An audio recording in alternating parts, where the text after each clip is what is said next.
Hello, everyone, and welcome to this podcast by QCG.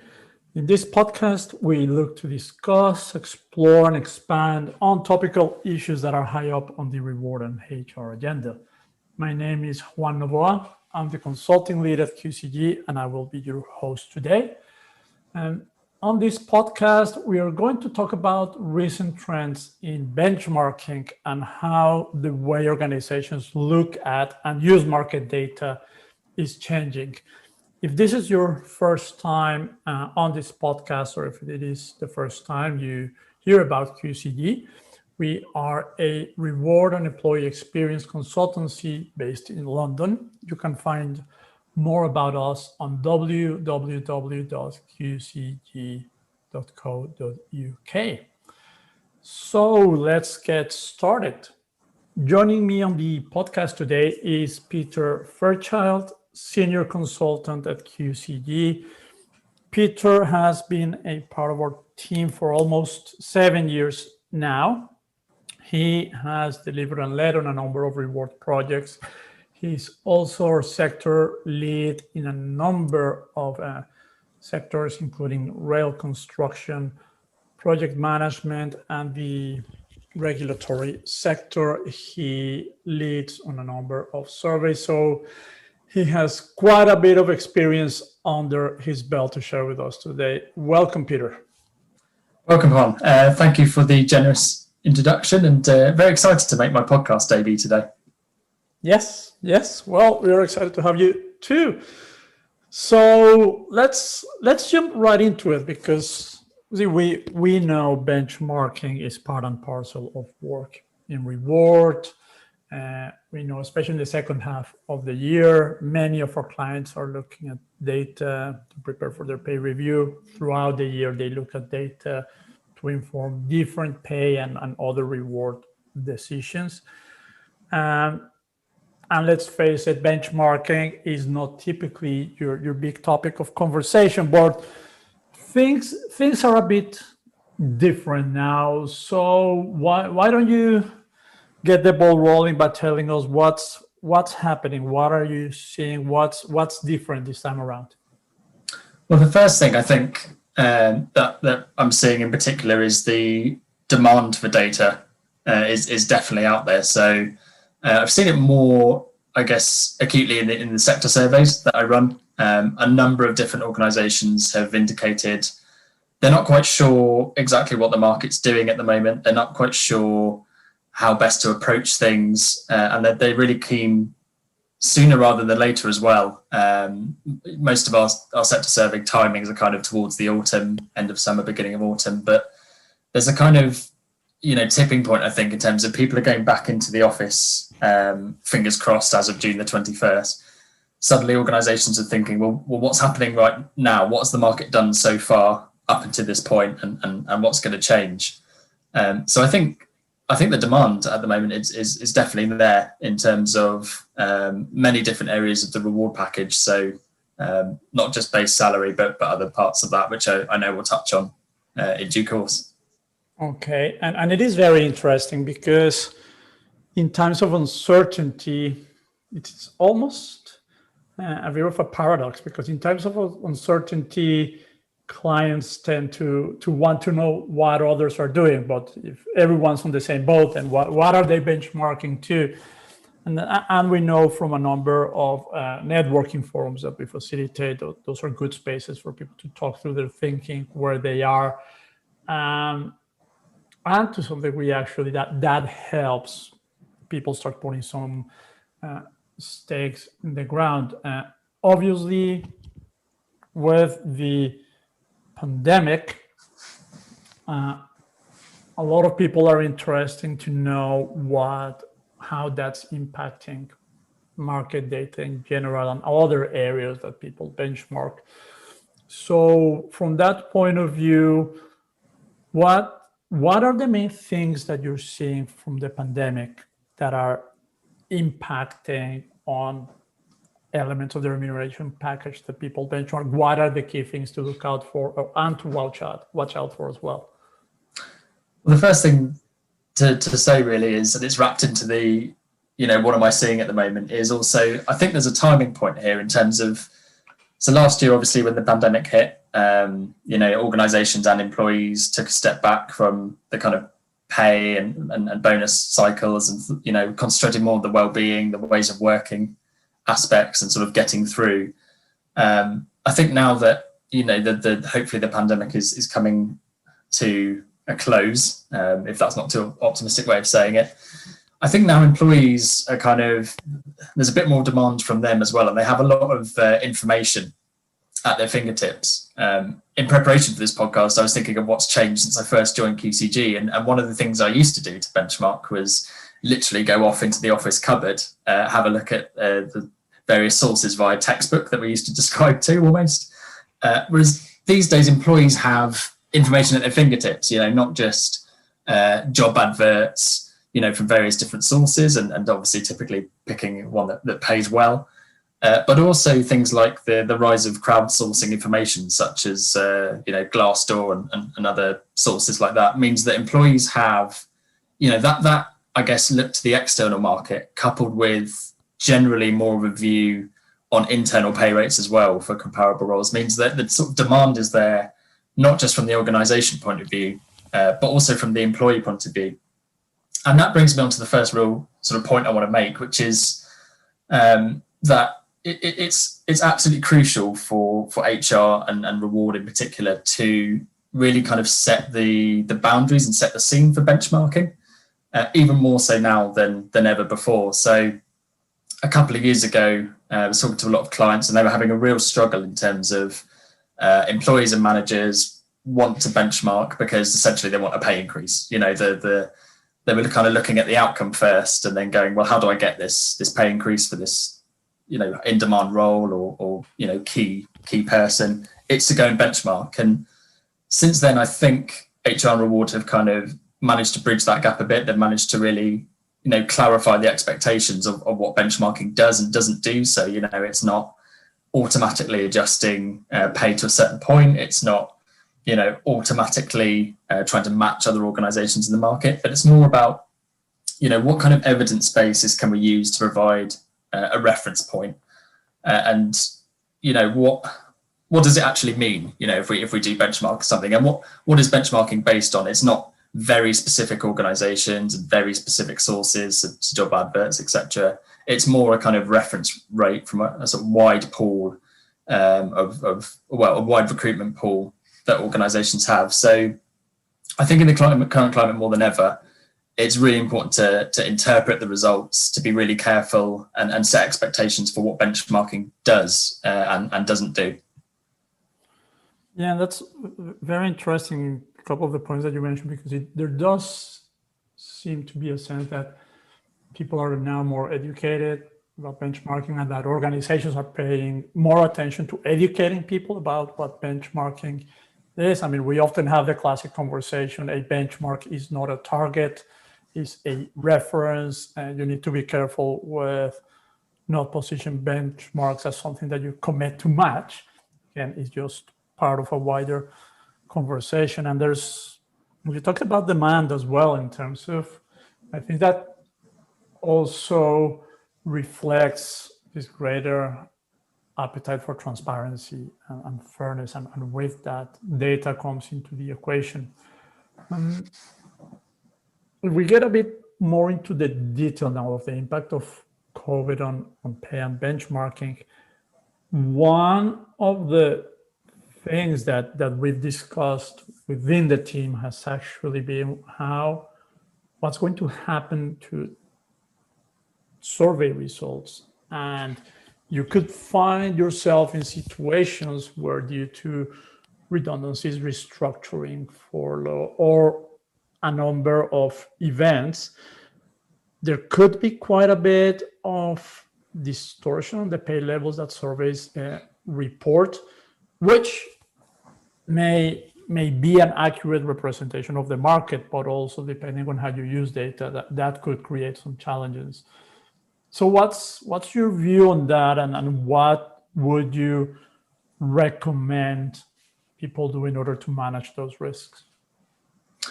So I guess the first thing is it's important to not bury your head in the sand. You know, just because you predict some distortion and maybe some difficult to interpret results doesn't mean that you shouldn't still keep an eye out on what the market is doing. So, you know, sort of doing nothing is not really going to be a viable option to respond to, as we say, demand from employees, managers, the organization in general.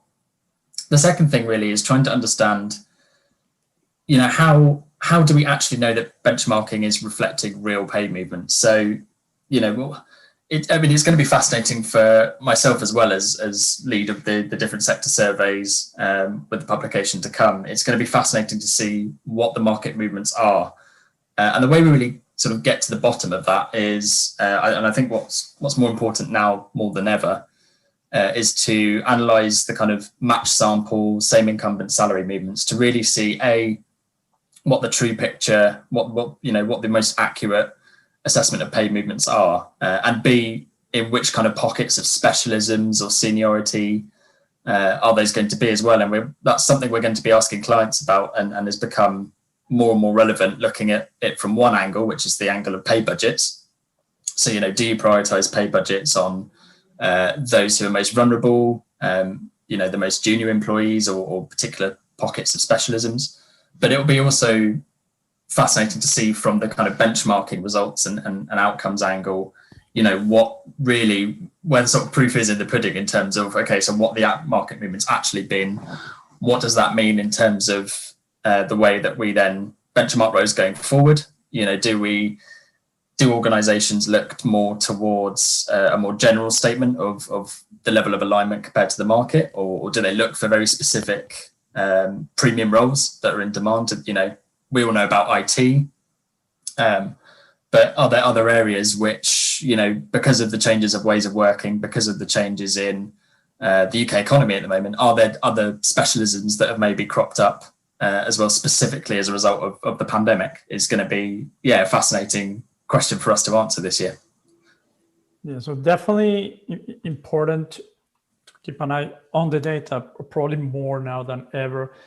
And there's definitely going to be a lot of value on this year-on-year trends analysis, because that's going to give you more context to the results. And especially this year, it's important to understand what changes may be triggered by outliers in samples, what may actually be or signal the start of some trends to continue. So this is when having quality data and also having some analysis behind it, not just the quartiles, the medians, but also some year-on-year trends can really help you out. And something that has been coming up quite a bit in our conversations with clients, and you've had a few of these, Peter, has to do with location pay. Usually with a lot of office-based workers working remotely, many organizations moving to some sort of hybrid models or fully remote working, even in some cases. There is a big question around, okay, what does that mean to location pay? As we know, London typically commands a little bit of a premium. Is normally, actually, we've seen it being built into salaries. Some organizations still pay a separate allowance.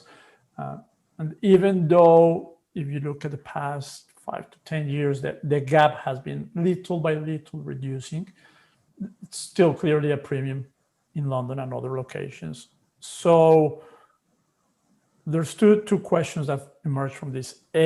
What are you seeing, or how do you think this location premium will evolve? And B, what should organizations be thinking about when it comes to the question of location pay, and whether or not they should be differentiating pay for their employees on the basis of location? What are your thoughts on that?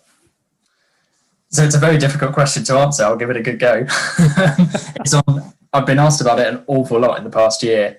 And I think organizations are at the point where they're at the moment trying to gather some data on what others are doing. So inverted commas benchmarking, you know, what they're seeing others do in the market, and B, also the kind of economic data as part of that. And there was different pressures depending on which sectors you look at. So for example, and these are relevant to the sectors that I lead on. So the kind of construction engineering market is obviously, it's more about the kind of micro markets where the big projects are, where the key demand for skills are. So it's always thrown up sort of alternative hotspots compared to other markets such as Aberdeen or Bristol, the sort of locations around where HS2 are, etc. And in the civil service, there's this move to expand roles out of London. There's a big push to try and kind of equalise where roles are based. So from that point of view, that kind of, I suppose, theoretical point of view, coupled with a large proportion of the workforce is working from home at the moment. One prediction could be that the regional premium will end up reducing, but it's not as it's not as straightforward as that. There's lots of different factors that we can look at, and Juan, both you and I have looked at and debated over the past year or so. So there's things such as market competitiveness in terms of, okay, so have the markets actually changed, or are organisations just talking about changes in the market? Is there still actually a London premium? So as you said just now, the kind of premium has been slightly decreasing, but it is still around 10% is what we're finding across most surveys. And we've almost expected that to decrease a bit more quickly, I think, but it hasn't quite got there yet. So there's a lot of talk about regional pay at the moment, but what is actually happening is going to be an important question. And then we also have other factors to take into account as well, such as things like availability of skills. So in some areas which you'd expect to have pay below that of London levels, but because there's such a lack of skills in the area, then that might actually push up the rates for the skills in the area. Also house prices, something to look at as well is actual kind of cost of living and actual mortgage payments and house prices.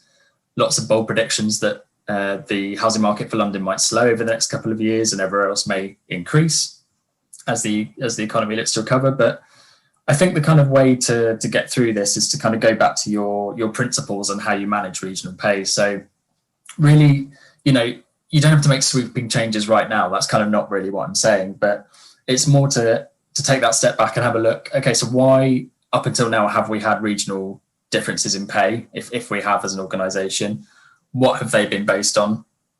Are those factors still appropriate? Being careful about, okay, so what is the market doing? And that's where benchmarking can come into play. If you hack away your London premium, if you do pay one, but the market is still there to pay a premium in London, then you could be shooting yourselves in the foot. But it's important to kind of look internally, I think, at the moment and just really understand, the workforce that you have, the way that your organisation works. If a lot of work can be done remotely, then, what does that say for the kind of internal equity, the kind of fairness piece across different locations? So it's a kind of combination of not shooting yourself in the foot by changing too quickly in terms of what the market's doing, but also having the opportunity now to really throw regional pay differences up in the air and really test if they are valid or not, I think. Yeah, that makes sense. And I think that summarizes the recommendation right now, which is buy yourself some time. I don't think anyone now can say with any degree of certainty what's going to happen to the market. We'll need to see how markets evolve, how cost of living evolves in different locations. It's very important, that point that you made, that it's not just about geography. Depending on skill, supply and demand in different areas, you could find market premiums emerging even in regions that as a whole are not very high paying. And it is important to remember the very basic principle behind location pay, which is based on the demand that employers place on their employees to be based within commuting distance of a particular office or workplace. When that demand is placed on the employee by the employer, then there is an obligation in a way to reflect that, if that means employees have to live in a location with high cost of living. Now that employees have the option of where to live in many situations, that case is not as strong. But as you said, Peter, there may be other variables that come into play. Very interesting also in conversations with other clients to think what is happening to recruitment pools. Because on the one hand, you'll think, okay, if organizations move to remote models, the recruitment pools will really expand and they'll be able to reach a wider pool of candidates. But on the other hand, that may be the case for other organizations too. So that could actually be one of those factors that drives greater parity across regions. The reality is we don't know what's going to happen. If these remote working models do take hold and do become the norm, that could be an option. But we might as well just find that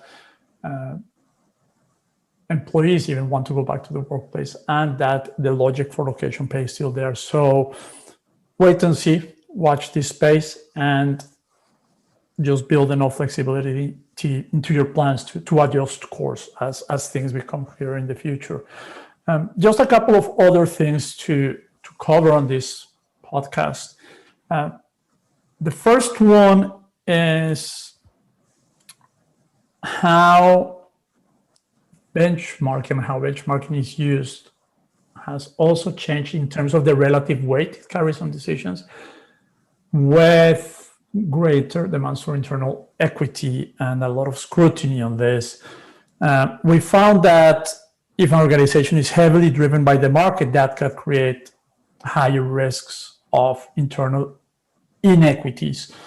So with a greater focus on internal equity now, what is the right balance? What is the role of benchmarking? Do you have any thoughts on that? Yeah, and it's always an interesting one when you're talking to senior leaders and they're saying, yeah, internal equity is definitely the name of the game at the moment in terms of the focus. And then you say, but on the flip side, that means, does benchmarking take on a less important role? And then, and if the external market changes, what does that mean? And suddenly it's, oh, hang on.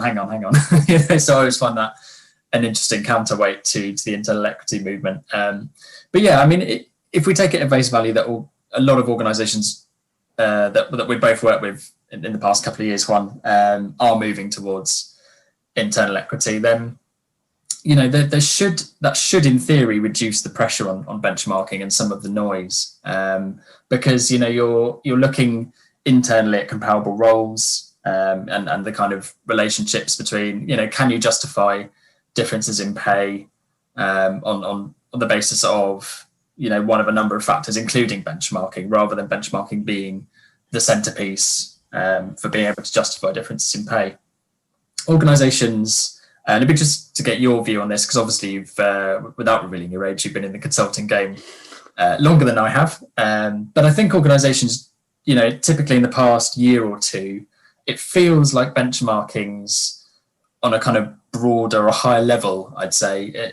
We're seeing a lot of it in terms of looking across different levels and functions and across the entire organization, looking to inform pay decisions and pay structures, really, rather than very specific.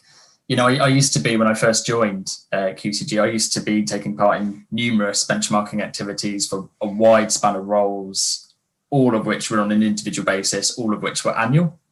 Whereas now it feels like there's more clients are going for a kind of level approach in terms of a case of what does benchmarking look like per level rather than on an individual basis. So that to me just tells me that benchmarking is taking on more of a kind of, okay, let's use this as a kind of evidence basis to underpin maybe our pay ranges, but then for other elements of reward structures, let's then really concentrate on the internal equity piece and leave very specific benchmarking for very specific roles. So, roles where organizations are really feeling difficulties in recruitment and retention, or, there's a core business project that needs to be delivered, and then it's absolutely crucial to check that you're, in the right ballpark. But generally, it feels like it's a kind of a higher level approach to benchmarking at the moment. I'd like to pop the question back to you and sort of, what's your take, and what have you seen since you first started? I think you make a fair point, and we have experienced it at QCG and I've seen it before. I do think benchmarking is taking now on a more strategic level rather than tactical. I think that day-to-day benchmarking or ad hoc roles, but doing that on an ongoing basis, doing that very frequently has changed. And I think that partly reflects that greater drive for internal focus, but there's always a need, or very often at least, there is a need to retain some degree of alignment to market. And organizations are doing this by benchmarking more broadly, looking across levels. Obviously, there's still specific applications, especially in those functions where there are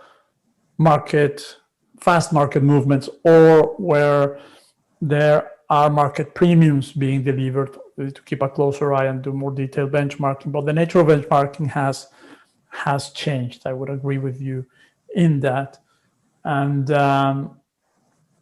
but still, there's definitely a place for it.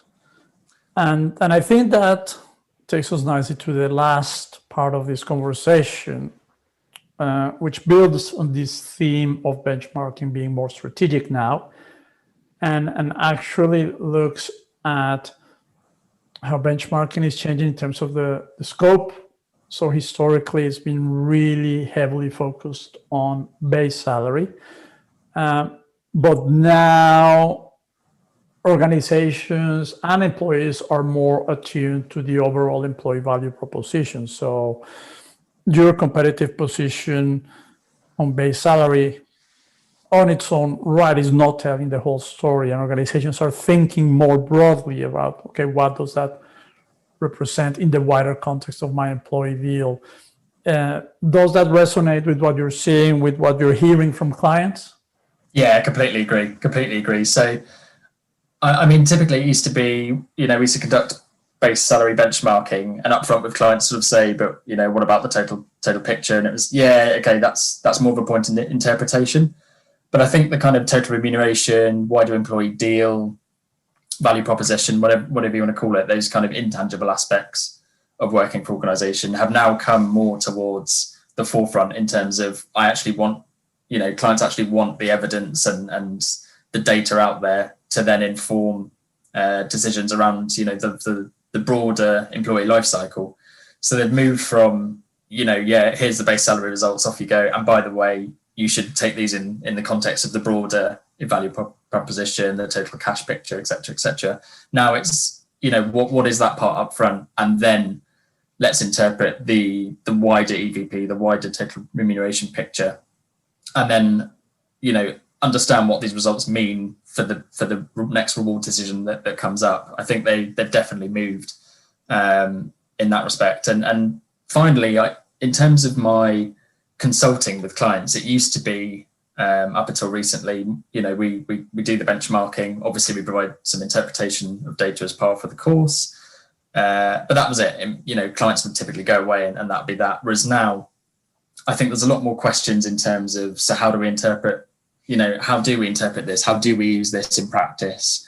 I've been asked case studies by clients. So an employee's come back and said this, that, and the other.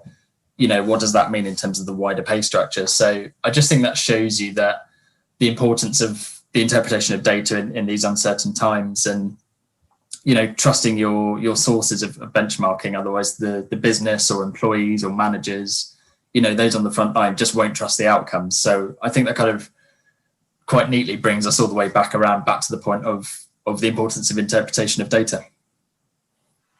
Good, and I think that wraps it up very nicely. So a couple of big messages coming out from this are, first, benchmarking, the nature, scope of benchmarking definitely changing. Second, there's still a need and a demand for market data. A third is not so tactical now. It's more important to look at the data more strategically in terms of the current context, the prevailing uncertainty, what the results mean in the context of the wider employee value proposition, and so on. So there you go. Just when you think that benchmarking won't give you much to talk about, you get a full podcast of it, and you could probably stay here a while longer, but we won't do that. So thank you so much, Peter, for joining. It was really helpful to hear your experiences and your views on what's happening. Pleasure. It was great to be here. I look forward to the next one. Hope you enjoyed your podcast debut. And to everyone who's listening, thank you also.